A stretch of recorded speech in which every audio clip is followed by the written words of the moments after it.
Salam hörmətli tamaşaçılar, hər birinizi xoş gördük. OTV-nin xüsusi gündəmindəyik. Bu dəfə də tamam bir fərqli mövzu ilə qarşınıza gəlmişəm. Bir neçə gün öncə Azərbaycanda bir sıra reytingi yüksək olan verilişlərin bağlanması ilə bağlı xəbərlər yayıldı. Söhbət hansı verilişlərdən gedir? Bizimləsən, təsir dairəsi və s. axır. Xoşqədəm Hidayət qızının, Lalə Azərtaşın, eyni zamanda Ay Zaur Şamalın, Zaur Baxşəliyevin və digərlərinin təxminən eyni mövzulu, əhatə dairəsi eyni olan verilişlərin bağlanmasından gedir. Rəsmi məlumatlarda qeyd olundu ki, güya kanallar öz daxili qərarı ilə belə bir addım atıblar. Ancaq alt qatda yatan ola bilsin ki, başqa səbəblərdir. Bəlkə də siz də inanmadınız bu cür açıqlamaya. Yəni əmr çox güman ki, yuxarıdan gəlib, hakimiyyətin yuxarı dairələrindən. Niyə indiyə qədər bu cür verilişlərin yayımlanmasına göz yumanlar birdən-birə özü də reytingi yüksək olduğu halda belə bir qərar qəbul elədilər? Ona görə ki, bu vaxta qədər hər hansı narazılıq yox idi həmin verilişlərlə bağlı. Yəni, çox ciddi narazılıqlar yox idi. Aşağı təbəqə kütlə müəyyən məsələləri, məsələn, əxlaqa zidd cümlələrin işlədilməsi, əxlaqa zidd olan mövzuların təyin olunması ilə bağlı ara-sıra fikirlər bildirirdilər.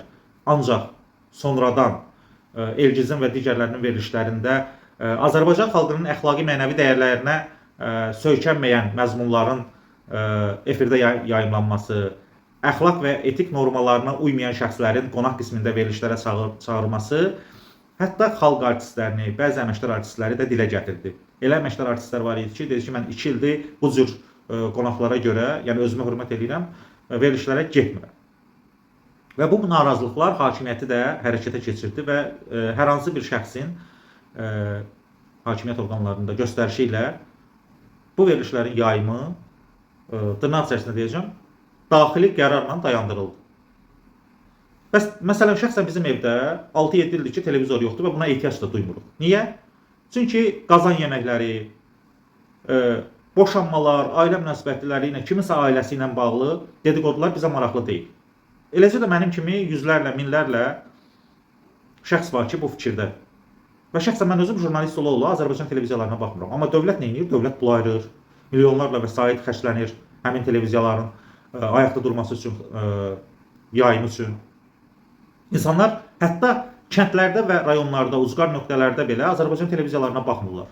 Deməli, hakimiyyətin ideologiyasından xəbərsizdirlər və imtina edirlər. Bu da dövlətə sərf eləmir indiki hakimiyyətə.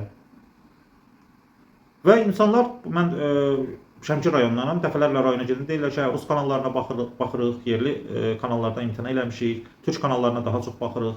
Oradakı, məsələn, tutalım, idman verilişləri olsun, show, business, talk show, nə bilim, siyasət və digər verilişləri. Və Azərbaycan televiziyalarının vəziyyəti doğrudan da acınacaqlı haldır. Bəs deyə bilərsiniz ki, bayaq dedim ki, reytingi yüksək verilişlər. Hansı ki, xarici kanallara baxmaq imkanı olmayan şəxslər məcbur idi Zaurların, Elgizlərin, Xoşqədəmlərin və digərlərinin verilişlərinə baxmağa. Yaşlı adamdır, 500-600 manat verib cross antena almır, rəqəmsal yayına keçmək istəmir və yaxud da YouTube-u yükləmək istəmir öz televiziyasına və yaxud da başı çıxmır, el dili ilə desək. O baxırdı və televiziyalara reyting gətirirdi. Azərbaycanda televiziyaların reytingini təşkil edən əhalinin sayı yarım milyon keçmir. Amma potensial olaraq televiziyalara baxan ümumi insanımızın sayına qədərdir, təxminən 7 milyona yaxın. Bəlkə də daha çox, 8 milyon, 9 milyon. Az yaşlılar, körpələr çıxır. Və bizdə heç uşaq verilişləri də normal deyil. Bunu da söyləmək lazımdır. Bəs, yaxşı, bu verilişlər bağlandı, sual olunur. Bundan sonra necə olacaq? Mən sizə qabaqdan gəlmiş deyilərək deyim ki, mahiyyət etibarilə heç nə dəyişməyəcək. Yəni, elə bir ciddi dəyişiklik olmayacaq. Ola bilsin, efirlərdə Zauru, Xoşqədəmi və digərlərini Lalə Azərtaşı görməyəcək. Bir müddətlik ola bilsin. Sonradan yenə də qayıdacaqlar hansısa bir yeni layihə ilə. Amma həmin Lalə Azərtaşın, Xoşqədəm Hidayət qızının, Zaur Şamalın, Zaur Baxşəliyevin verilişlərini başqa bir Əli, Məmməd, Pirvəli adında birisi aparacaq. Niyə? Baxın, indi ölkənin rəhbərliyi ali səviyyədə qeyd edir ki, dünyada azad media yoxdur. Deməli, biz də dünyanın bir parçası olduğumuza görə bu bizə də aid. Yəni əvvəllər bu sözü desəydin ki, Azərbaycanda media azad deyil, səni həbs edə bilərdilər, tuta bilərdilər. Ancaq heç kim demir və açıq aşkarlıqdır və hər kəs qəbul edir ki, bəli, Azərbaycanda azad media yoxdur. Yəni siz gözləməyin ki, tarixi dəyərlərimiz, tutalım, Fətəli xanından Cavad xanına, Şah İsmail Xətaisinə və digərlərinə həsr olunmuş verilişlər, sənədli filmlər çəkiləcək. Yəni o boş qalan efir yerlərini onlar dolduracaq. Mədəniyyətimizlə bağlı hər hansı bir ciddi dəyişiklik ola bilər. Xeyr, yenə də efirə məsəl üçün tutalım ki, müəyyən etik normalarına uymayan şəxslər gedəcək, amma onların yerlərini uzun donlu, uzun yubqalı, uzun ətəkli, sinəsi bağlı onların oxşarları çıxacaq. Bir müddətlik. Yəni bu narazılıq aradan qalxsın deyə. Sonra yenə də başlayacaq. Ola bilsin bir müddətlik, qısa müddət hansısa müəyyən müəllif layihələri gəlsin. Amma maarifləndirici verilişlər gəlməyəcək. Kimlərəsə bu ölkədə savadlı kəsim, savadlı toplum sərf eləmir. Bilirsiniz, yəni məsələ budur. Mahiyyət etibarilə televiziyaların iş prinsipi dəyişməlidir, dəyişdirilməlidir. Buna gedəcəkmi hakimiyyət və yaxud da ki, aidiyyatı qurumlar? Mən şəxsən inanmıram.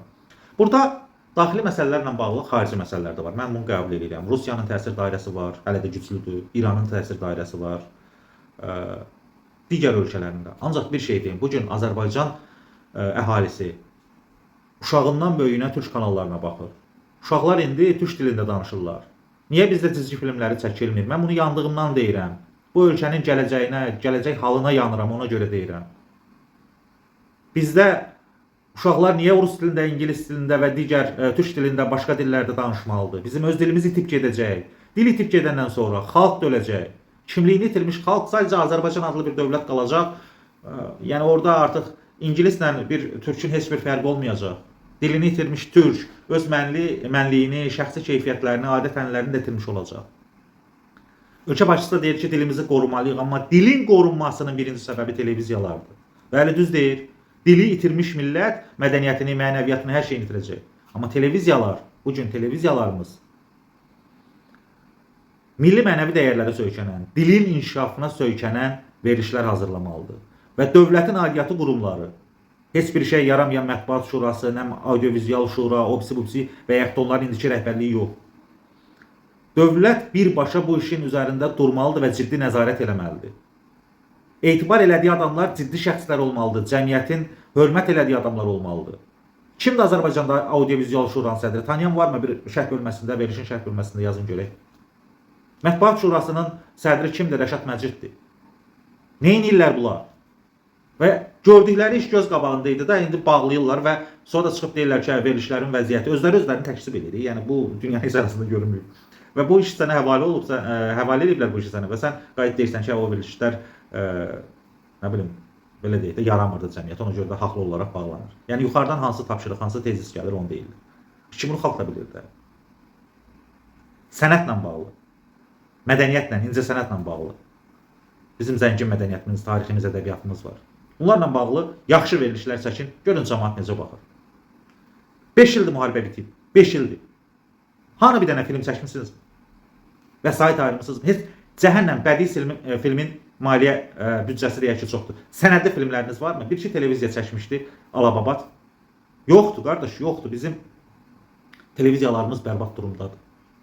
Yəni o televiziyaların bağlanıb bağlanmamağının elə bir əhəmiyyəti yoxdur. Xalq onsuz da həm Rus, türk kanallarına baxır, başqa televiziyalara baxır. Mən yadımdadır 90-cı illərdə çox maraqlı verilişlər var idi. Və uşaqların belə maraqlı verilişləri var idi, uşaqlar da baxırdılar. Niyə bizdə yerli sənaye istehsalı inkişaf etdirilmir ki? Sənaye sahəsi inkişaf etdirilmir. Yaxşı cizgi filmlər çəkmək olar, efirlərə vermək olar. Hətta ayrı-ayrı şirkətlər, productionlar çəkirlər. Onları verin efirə. Biz onları niyə YouTube'dan baxmalıyıq? Televiziyalara, hər kəsin YouTube'a çıxmaq imkanı varmı? Hər ailənin. Budur məsələ. Və mən yenə də deyirəm, Xoşqədəmin, Zaurun, nə bilim, Elgizin verilişi onları bağlamaqla hər şey bitmir, düzəlmir. Yerini nə ilə dolduracaqsan? Bax, bu da əsas məsələ. Mənim dilimə, mədəniyyətimə xidmət edən verilişlər olacaqmı? Lap belə siyasi talk-showlar olsun, iqtisadi verilişlər olsun, xalqın açıq ana dilində, daha qəliz cümlələrlə yox. Xalqı bu saat nə maraqlandırır? Dollar bahalaşacaqmı? İqtisadiyyatı, dünya iqtisadiyyatında nə baş verir? Ölkəmizdə nə baş verir? Elə cümlələr qururlar ki, efirə çıxartdığı adamlar, nə bilim, Şəmkirin Ağlabaşlı kəndində oturan Əli kişi, Vəli kişi başa düşmür onun dediyini. Çünki jurnalistikada ölüb. Jurnalistlər yetişmir.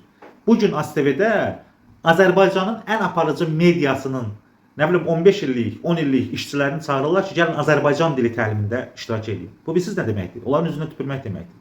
Onlara söyüş deməkdir. 15 ildir bu adam nə yazırdı? Deməli yazdığı heç neymiş də, bu dili bilmədən yazırmış da. Gör nə gündəyik biz. Belə hörmətli tamaşaçılar, çox danışıb nə özümü, nə də sizi daha çox əsəbləşdirmək istəmirəm.